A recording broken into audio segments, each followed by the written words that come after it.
Sportþátturinn mánudagskvöld með Gesti Einarsinni frá Hæli. Fylgstu með á Facebook. Sportþátturinn mánudagskvöld með Gesti Einarsinni frá Hæli. Já, sportþátturinn með ykkur hérna á þessu mánudagskvöldi og já, ég ákvað að grípa tækifærið og taka smá körfuboltaspjall hérna í lokin og ég held bara áfram í Eyjamönnum og ég komi á línuna Sigurður Einar Einarsson sem er mikill áhugamaður NBA-deildina og hann kannski ekki sáttur með stefið sem undir því að það náttúrulega Chicago Bulls því að sá maður leikarsmaður ef ég mann rétt. Komdu blessaður og sæll, Sigurður. Já, blessaður. Jú, það passar. Leikarsmaður, það erfitt þessa dagana. Já, og það ekki, ekki endilega bara hvernig liðinu gengur, það ekki líka bara kveðja Kobe Bryant, ertu kannski fegin að hann sé hætta? Ég held að hann sé bara komin á endastöð, svo það kannski ágætt að kveðja núna með að getur gengið allavega. Já, Svo það bara fínt. Já, en hvað gerist hjá þessu félagi Lakers núna þegar Bryant fer, opnast þá ekki ansi margi möguleika fyrir félagi að byggja nýtt svona?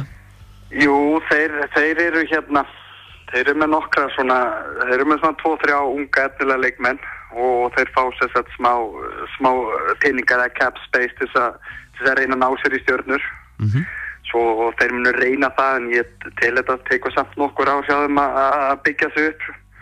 Já, og veistu hvað það gæti að tekið svona svipan tíma eins og bara þegar Magic Johnson hætti, það var nú ekki það langur tími svo sem? Nei, þeir hafa verið, svona saga segir að Lakers eru nú ansi lungir við að hérna að ná sér í einhver nöfn en það sem að gerast þess að með hérna svona alheimsvæðingu er að bæði hérna Los Angeles og New York og svona stóru markaðanir eru ekki alveg svona, hvað segja, stórt aðdráttarafl eins og þau voru hérna í den þegar þeir gáttu næstu valið sér bestu stjörnunar ár eftir ár sko. Svo það verður kannski aðeins erfiðara fyrir Lakers að byggja sig upp en maður veit ekki, ég held ég komið aftur eftir svona 2-3 ár, það verður ágætislið. En All-Star helgin var núna stjörnuleikja helgin, það náttúrulega svolítið sjóf, NBA-spekingar eru nú reyndar ofta á 2 áttum, annarkort viltu alltaf horfa á þetta, svo eru aðrir sem bara hafa engan áhuga að fylgjast með þessu? Já, þetta svona, maður þarf að taka þessu bara svona eins og þetta er bara sýning, það er bara verið að henda mönnum saman, þeir ekkert að spila einhvern þannig leik og maður verður svona, maður verður bara að taka þessu sem ekki alvöru leik, þetta er bara sýning og menn eru bara að hafa gaman að þessu og þetta er meiri segja undanfarin ár verið svona að breyta því ennþá meiri sýningu að menn sko ef maður fer svona aðeins aftur í 80s og 90s það voru svona smá rígur ennþá milli manna Lakers og Boston hana konganir og menn voru ekkert að gefa stig í stjörnuleikjum en í dag er þetta bara allir brosandi og eins og sjást helgina þegar Vestri skoraði 196 stig, það er bara rugl sko. Það er nú, sumir áhugamönnum NBA þarna úti vilja meina að þeir eiga að keppnina milli austurs og vesturs ætti að vera upp á heimaleikjaréttin eins og er í hérna hafnaboltanum. Já, það myndi allan vera fjör í þessu leik en mér finnst tímabili það rosalega langt að mér finnst að og margir leikir að mér finnst að hann væri dálítið fúlt að vera kannski búin að vinna flesta leikir yfir þessa 82 og svo tapir í stjörnuleiknum og þú missir heimavallarrétt. Mér finnst það ekki alveg nógu sanngjarnt. Mér finnst það fínt bara eins og þetta. En stjörnuleikurinn, hann náttúrulega greinilega bauð upp á mikla veislu það ekki, eða svona mikið að tilþrifum? Jú, þetta var bara fínn stjörnuleikur, hann snýrist dálítið mikið hérna Kobe Bryant í ár, það var mikið verið að kveðja hann og allir að tala vel hann og smá aðtöp hann. Það sem að staðleila helginni var þriggjastigakeppnin og tróðslukeppnin. Það var það sem að tók heila athygli manns helgina. Að þetta, menn voru að tala að tróðslukeppnin væri bara heila döð sko, var ekkert að gera neitt meira. Og svo bara kemur einhver algjör en besta sýning sem ég séð bara í langa tíma sko. Síðan að Jordan og Wilkins kepptu 88 sko. Já. Og þetta voru náttúrulega lígilega tróðslu sýndið þarna menn að stökkvu lukkudýr og setja boltan í hvernig klófið og fleira og Já, menn hafa bara ekkert séð svona. Þetta eru þvílíkir íþróttamenn og sér bara hvað hvað þjálfuna aðferðir og mataræði og all þessi þekking til þess að búa til hámars gæði eru bara að virka í dag. Þetta bara, já, ég held að það verður bara betur og betri íþróttamenn með hverju ári. En í þriggjastugu keppninni það ekki alltaf sömu liðsfélagarnir, þeir kepptu líka það ekki í fyrra, Stephen Curry og Thompson? Jú, þetta er eiginlega svona svindl að hafa svona 2 gauðra sem eru eina bestu 2 skyttunar í deildinni og þeir áttu þannig við í úrslitum og Clay vann svona frekar óvænt, menn held að Curry myndi bara rúlla þessu upp en það er búin að vera ótrúlegur í vetur sko. En þetta er aðeins öðruvísi keppni, það er smá stress þarna í þessu og þetta er allt svona, þetta er svona aðeins öðruvísi heldur en að vera í einhverju fílíki leik að setja þrýst heldur en að allir er að glápa á þig, raða niður þristum og hlaupa hana hringinn í kringu þriggjastaglínu. Þetta er svona aðeins öðruvísi andrúmsloft. En þessi 2 þetta bestu, þriggjastu skyttunar í NBA-deildinni sem eru saman liði? Já, það má segja það. Ég myndi segja bara Curry væri bara þetta besta skytta allra tíma. Það er bara hvernig hann er að spila og svona, ég held að bara fái sig komast nálægt honum. Og Clay þannig í hópnum líka sko, með kannski Reddick og Korver og einhverjum svona gaurum. Já. En aðeins að NBA-deildinni, nú svona aðeins að, þetta búið að taka sig svolítið mynd svona hvernig úrslitakeppni verður og fleira, en það alltaf þetta Golden State-lið sem búið verið í sviðsljósinu og alltaf verið að líkja við þetta 96 og 97 lið Chicago Bulls. Já. Hvernig þetta alveg raunhæf umræða sem við verið að tala um? Já, og líka, þeir þurfa þess sagt, þeir eru á þessum tímapunkti með betri árangur en Bullsliði 95-6, þeir eru með einu leik betra og þeir þurfa þess að vinna, á síðustu 30 leikjunum þurfa að vinna 25 og það er alveg raunhaft líka með hvernig þeir eru að tala. Þeir segja bara að við erum komið svona nála þessu, við ætlum bara að reyna við þetta, af hverju ekki? Það eru mjög ólíklegt að þetta gerist aftur, svo þeir ætla bara að keyra á þetta, en þetta verður þetta rosalega erfitt. Þeir megi ekki nýstegja sig, ekki neitt sko, mótið einhverjum minni spámönnum. Þeir þurfa eiginlega að hafa þess alla vit þess að ná þessu. Ég veit ekki hvort það er sniðugt að keyra svona rosalega hart að þessu, af því að þetta er langt tímabil og þú vilt toppa í úrslitakeppni en ekki vera að þreyta þig á einhverjum deildarleikjum. Ég held að Popovich sem stýra Spurs sem eru líka með frábæran árangur ekkert að stressa sig við þessu tímabili þannig sé. Þeir munu hvíla leikmenn í restina og ég held að það geti skila þegar í úrslitakeppni komið sko. Já, okkarlega. En það sem sagt, ef þú myndir segja til núna hvaða lið eru til dæmis myndu fara núna í finals svona eins og staðan í dag?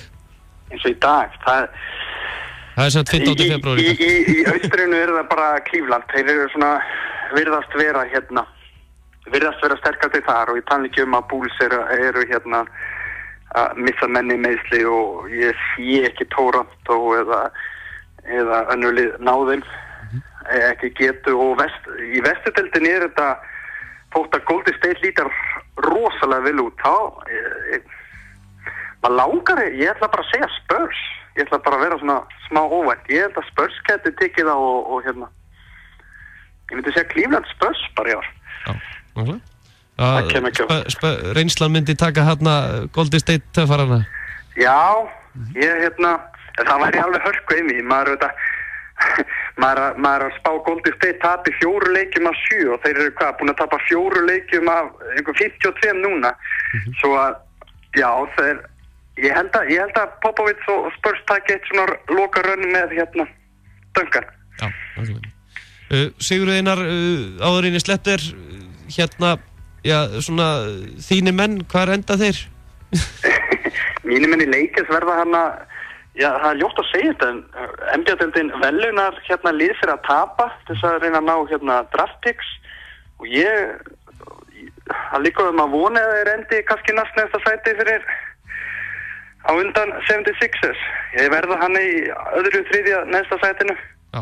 Og ég ætla líka að minna svona í restina, það er trade deadline á 5. dag, 1. dag. Já. og það fullt af fjöri framöndan í leikmannaskiptum og áhugamennum að fylgjast með því. Það verður eitthvað 4 á næstu 2-3 dögum. Og svo náttúrulega þið fræga NBA spjallhópurinn þar ef fólk vil fylgjast með hvað Íslendingurinn að hugsa. Já, það er oftast mjög virt og það er gaman og við mælum með áhugamenn sem vilja kynna sér og bara komast aftur inn í þetta þeir sem voru að fylgjast með þessu nættís. Þetta orðið hátt í 3.000 manna grúpa og það kemur oft líflegt spjall, mælum með NBA spjallinu. Já, nákvæmlega. Sigurður Einar Einarsson, þakka kærlega fyrir að gefa okkur tíma og bestu kveðjur og er það ekki bara þannig að Lakers enda svo með Martin Hermansson bara í framtíðinni? Það var ekkert leiðilegt, það var gaman að fá Íslanding, þeir voru með betur á sína tíma, það var bara fínt að fá hann Íslanding, þeir geta allavega ekkert versta mikið held ég, Martin myndur bara að rífa þetta upp held ég bara. Já, nákvæmlega, bestu þakkir og allir inn á NBA spjallið. Það er bara þannig, bestu þakkir. Já, þátturinn verður ekki lengra sinni, ég ætla að minna á næstu leiki, við byrjum í körfuboltanum í fyrst til karla, næstu leikir í körfunni á fimmtudaginn Valur Þór Akureyri klukkan 7:30, svo á föstudaginn eru 4 leikir, 2 leikir hefast korter yfir 7, það Hamar Ármann í Hveragerði, Skallagrumur í Borgarnesi, svo klukkan 7:30 Fjölnir Reynir Sandgerði klukkan 7:30 og klukkan 8 Breiðablik KFÍ í Smáranum. Og ef við förum í Dóminósdeild karla, þá það núna næstu leiki þar á miðvikudaginn Stjarnan Haukar í Ásgarði klukkan korter yfir 7 og á fimmtudaginn það IR Njarðvík í Hersvellinni klukkan korter yfir 7 og sama tíma í Iðu FSU Höttur og Tindastóð Snæfell. FSU Höttur náttúrulega mjög mikilvæg leikur fyrir FSU menn, þeir eru alveg á tæpasta vegi að halda sig í deildinni þegar 5 umferðir eru eftir að með minnir. En svo það á föstudaginn KR Keflavík toppslagur, efstu 2 liðin klukkan korter yfir 7.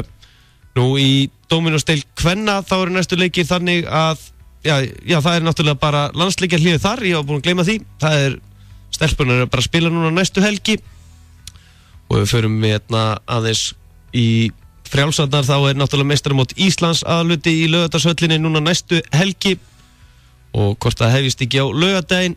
Svo bikarmótaröð í Taekwondo, bikarmót 2 í Mosfellsbæ helgina sem hefst mótið á laugardaginn og lýkur á sunnudaginn. Svo mótið í hópfimleikum hérna á Selfossi 19. til 21. alla helgina og í handboltanum Ólisteild karla núna á fimmtudaginn eru 3 leikir klukkan 7:30, IR Valur, Fram Víkingur og Afturhelding Grótta og klukkan 7:30 þessi leikir. Föstudaginn í Kaplakrika FH Akureyri klukkan 7 og laugardaginn klukkan 4 í Schenkerhöllinni Haukar IBVF. Og í Ólisteild kvenna næstu leiki þar eru núna á föstudaginn 1 leikur klukkan 7:30 í Valshöllinni Valur Grótta, í Vestmannaeyjum klukkan 7:30 IBVF Fylkir, Selfossi klukkan 2 Selfoss Afturhelding, í Framhúsum Fram IR, í Schenkerhöllinni Haukar FH og klukkan 3 eru 2 leikir Fjölnir Stjarnan og HK KA Þór. Og í lokin fyrstdeild karla þá eru næstu leikir Fjölnir Þróttur, Stjarnan HK, Selfoss KR og í Kaplakrika IH Mílan. Þessi leikir hefjast allir klukkan 7:30. En ég heiti Gestur Farhæli, þakka ykkur fyrir hlustunum í kvöld. Við heyrum Stress og Kátt eftir viku, það sem tróðfull dagskrá og við erum eftir að fara að víða þar. Við erum að fara meðal annars í íshokkíið og við tökum handboltan og náttúrulega körfuboltalandsliðið kvenna og gott betur en það ætlum að halda okkur áfram með mitt í körfuboltanum og svo það náttúrulega enski boltinn. Njótið vikuna sem framöndan með okkur á Suðurland FM, alltaf full dagskrá hérna alla virka daga. En ég kveða sinni og þakka ykkur fyrir hlustununa. Þeir eru frábær.